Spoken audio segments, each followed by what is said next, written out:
Doctor Jaishankar, दिमित्र Kuleba से meeting का आपने जिक्र किया, लेकिन उसके बाद उनके कई मीडिया स्टेटमेंट्स मैंने देखे यूक्रेन के फॉरेन मिनिस्टर के, और उन्होंने कहा कि भारत और रूस की जो दोस्ती है वो सोवियत लिगेसी पर आधारित है, और उन्होंने कहा कि इट्स फास्ट इवेपोरेटिंग, इस फ्रेज का उन्होंने इस्तेमाल किया। यहाँ तक कहा कि रूस से जो एक एक बैरल तेल हम खरीद रहे हैं उसमें यूक्रेन का खून है। बहुत स्ट्रॉन्ग वर्ड्स थे ये। नहीं, आपसे मुलाकात इस बार नहीं कहा, इस बार नहीं। स्टेटमेंट में उनके जो मीडिया स्टेटमेंट आए एक बार कहा पहले। अच्छा, ठीक है, लेकिन क्या कल जो आपकी मुलाकात थी उसमें उन्होंने कुछ ऐसी बात कही, आपने क्या जवाब दिया इस पर? देखिए, ऐसा है, अगर आप सोवियत संघ के ज़माने की बात कर रहे हैं, उस समय यूक्रेन भी सोवियत संघ का भाग था, ये खाली रूस नहीं था। तो मैंने भी उनको समझाया कि ये खाली इतिहास का विषय नहीं है कि हर देश के अपने हित होते हैं, कुछ इतिहास का भी प्रभाव होता है। और हम जो हैं शुरू से हम शांति के पक्ष में हैं। प्रधानमंत्री ने पब्लिक में कहा है, माने पुतिन के बगल खड़े होते हुए उन्होंने कहा है कि ये युद्ध का युग नहीं है, और हम चाहते हैं कि इसका, और मुझे लगता है कि अभी ये समझ जो है कि जो भी अभी इस लड़ाई की जो समाधान जो है, लोगों को अब समझ आ रहा है कि युद्ध के मैदान से नहीं निकलेगा, कभी ना कभी इन देशों को बैठना पड़ेगा, बात करनी पड़ेगी। तो वो समझ मुझे लगता है आ रही है। तो हमारी बात जो है बहुत सकारात्मक बात हुई। जो प्रेस रिलीज आपकी मीटिंग के बाद आई उसमें दो चीज़ें बड़ी इंटरेस्टिंग लगी। एक तो जो कॉन्फ्लिक्ट रेजोल्यूशन है उसको लेकर आपने कहा कि काफ़ी कॉम्प्रिहेंसिव आपकी बातचीत हुई। दूसरा, डिफेंस कोऑपरेशन का भी उसमें जिक्र था। यूक्रेन के साथ भारत का डिफेंस कोऑपरेशन क्या है? डिफेंस कोऑपरेशन, क्या उन्हें कुछ सप्लाई करने के बारे में सोच रहे हैं? ऐसा है कि ये जो है ये सोवियत ज़माने की एक किस्म से विरासत है कि उस समय क्या होता था, क्योंकि ये सब एक देश थे उस समय। तो अगर मान लीजिए कोई हमने प्लेन लिया सोवियत संघ से, तो प्लेन जो है रूस में बनता था, उसकी इंजन जो है यूक्रेन में बनती थी, कुछ और सेक्शन कहीं और बनती थी। तो क्या हुआ कि क्योंकि सालों से, दशकों से हम लोग जो हैं डिफेंस के विषय में सोवियत संघ के साथ हमारा लेना देना होता था, ये परंपरा वहाँ जो है चलती गई।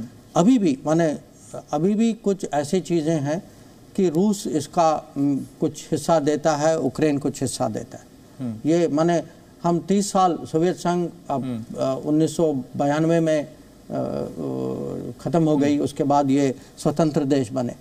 30 साल बाद भी ये प्रक्रिया ऐसे ही चल रही। तो हम जो हैं, हमारी डिफेंस कोऑपरेशन कोई नई बात नहीं, ये सालों से चल रही है। और बीच में कुछ रुकावटें आई, क्योंकि वहाँ जब युद्ध शुरू हुआ तो ये तो स्वाभाविक है कि सप्लाईज जो हैं वो इतनी स्मूथ नहीं होंगी।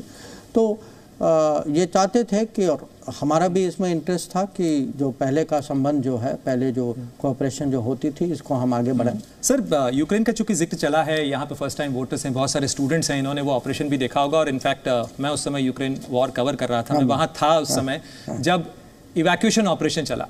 बहुत कम लोगों को शायद किस्सा पता होगा कि आपने अपने 2 ऑफिसर्स को भेजा था बाकायदा। कई थ्योरीज, कई चर्चाएं बाद में आई कि भारत ने वो युद्ध रुकवाया भी सही, यूक्रेन ने भी इस चीज़ को एक तरीके से माना भी सही। आपकी जुबानी वो कहानी सुनना चाहेंगे, क्या और कैसे हुआ था? क्यों ये डिसाइड किया आपने कि 2 सीनियर ऑफिसर्स को भेजना पड़ेगा उन बच्चों को वहाँ से निकालने के लिए जो नहीं निकल पा रहे थे? नहीं, इसका आपको मैं बताता हूँ, क्योंकि आप भी थे तो आपको खुद डायरेक्ट अनुभव है इसमें। जो हमारे जो बच्चे जो थे वो ज़्यादातर पूर्वी यूक्रेन में थे और जो रूस के नज़दीक। तो 2 जगह जो थी वहाँ लड़ाई बहुत ही माने सीरियस थी। एक में से पहले निकल चुके थे, खार्किव जगह था। ये जो प्रणय जी जो बात कर रहे हैं, एक शहर है सुमी नाम का। तो वहाँ जो है, जो विद्यार्थी जो है वो हॉस्टल में माने बहुत दिनों से थे और वहाँ काफ़ी फायरिंग चल रही थी। तो पहले हमने उनको माने समझाने की कोशिश की कि हम पूरा अरेंजमेंट करेंगे, तो आप, क्योंकि वहाँ से बस में बैठाना पड़ा, बस से उनको जो सबसे नज़दीक रेलवे स्टेशन में लाना, तो कुछ डिस्टेंस था इसमें। तो एक तो जब लड़ाई चल रही है, हॉस्टल को छोड़ के, हॉस्टल की सुरक्षा को छोड़ के बाहर खुले में आना, यही बहुत एक मुश्किल निर्णय है। तो उनको समझाने में इतना आसानी नहीं था। तो एक बार अंत में जब वो माने, और जिस दिन, अब वो बदकिस्मत थी कि जिस दिन वो बस में ही बैठे फायरिंग तुरंत शुरू हो गई, तो उन्होंने बस को छोड़ के वापस गए, जो ठीक वही करना था।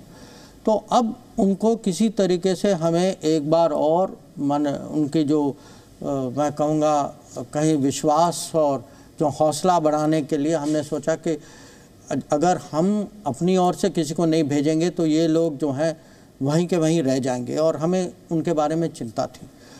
तो फिर हमने ये निर्णय लिया कि चलो किसी को भेजना है तो भेजेंगे। तो जो हमारे यहाँ जो ऑफिसर्स जो रूसी बोलते हैं, उनमें से जो ग्रुप है, मैंने उनसे पूछा कि हमें लगता है कि किसी को जाना होगा। तो उसमें से 2 लोग, माने काफ़ी जाने के लिए तो सब तैयार थे। तो फिर 2 लोग जो हैं उनको जो माने अनुभवी हैं, थोड़े सीनियर लोग थे, और मुझे भी उन पर थोड़ा ज़्यादा विश्वास था। तो फिर वो 2 चुने गए, और वो भारत से प्लेन में गए। मुझे याद है, मेरे ख्याल से रोमानिया गए। फिर रोमानिया में उन्होंने वहाँ एक बस हायर किया, वहाँ से जहाँ ये शहर की तरफ गए। और आजकल एक तो टेक्नोलॉजी का कुछ लाभ होता है। तो बहुत पहले ज़माने में अगर कोई ऐसा कुछ होता तो हमें पता भी नहीं होता कि उनका हो क्या रहा है। इस बार क्या हुआ कि वो हम बात करते गए, क्योंकि वो फ़ोन, तो एक बार मुझे अभी भी याद है, एक चेक पॉइंट पे उनकी बस रुकी थी, और मैं खुद रूसी बोलता हूँ, समझता हूँ। तो उनकी बातचीत चल रही थी चेक पॉइंट के साथ। तो वो चेक पॉइंट का जो गार्ड जो था उनको समझा रहा था, क्योंकि उसको भी लगा हुआ कि भाई अजीब लोग हैं कि। तो उन्होंने कहा कि देखिए, आप कहीं गलत रोड पे आए हैं, आप लड़ाई की तरफ जा रहे हैं, बाकी सब लोग लड़ाई से बाहर निकल जा रहे हैं, तो आप भी अपना बस मोड़ के वापस जाइए। तो उन्होंने कहा, समझाया कि नहीं हमें कुछ कारण है, हम इसीलिए वहाँ जा रहे हैं।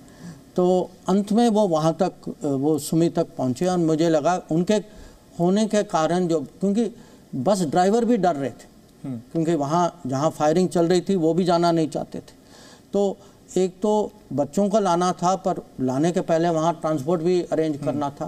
तो उनका जाना जो है, मुझे लगा कि उस इवैक्यूएशन में बहुत फ़र्क पड़ा, और हमें लड़ाई भी बंद करनी पड़ी। उस एक किस्म से कम लोकल लेवल पे हमें एक युद्ध विराम की ज़रूरत थी।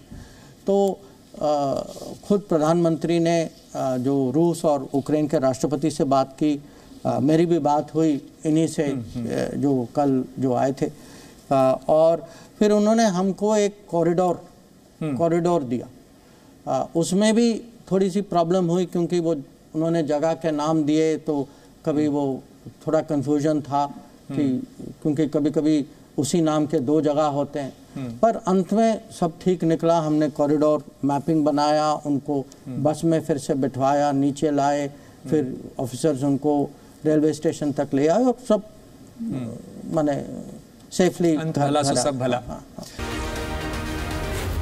जी न्यूज़।